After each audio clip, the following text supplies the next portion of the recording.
Hi! Welcome back to my channel.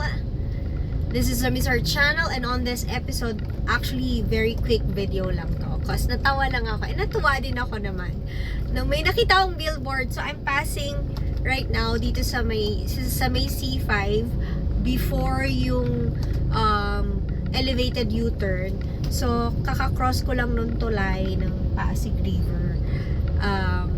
May nakita akong billboard ng billboard ng Trust condoms, okay? Trust condom. Tapos siya, yung mamang magbabalot. Tapos balot kayo dyan, ganyan. Tapos hindi ko nakita yung ibang text. Tapos nakita ko yung hawak niya, nakapikit yung mamang magbabalot. Tapos doon sa basket niya, syempre yung mga balot plus yung mga packs ng Trust condoms. Tapos sabi ko, ang galing nung nag-isip nun. Nakakatawa kasi nga naman, di ba? I mean, the guys would get the message. Also, the women would get the message, di ba? Why balot and Trust condom in one basket? Tapos naalala ko kasi marketing strategy yan.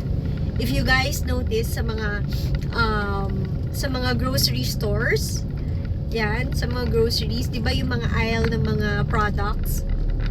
Kunyari sa aisle ng mga chips or mga chichirya, di ba, puno-puno yan ng chichirya. Tapos may isang column pang break nung shelf, isang column na soft drinks or juices or whatever beverage meron, di ba? Tapos mga chichirya ulit. Ano siya, marketing style na syempre nga naman pag kumakain ka ng chichirya, syempre eventually mauuhaw ka. So at least hindi ka nalilipat dun sa aisle ng mga soft drinks or ng mga beverages. Meron na dun sa aisle mismo ng chips, di ba?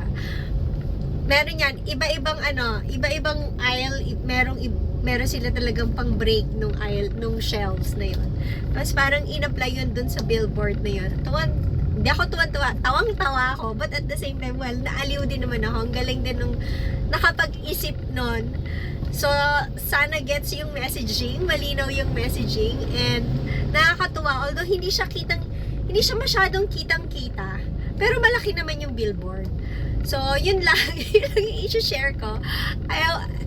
Let me know guys kung sino nakakita, and if meron kayong mga nakakatuwang billboards na nakita lately. Okay?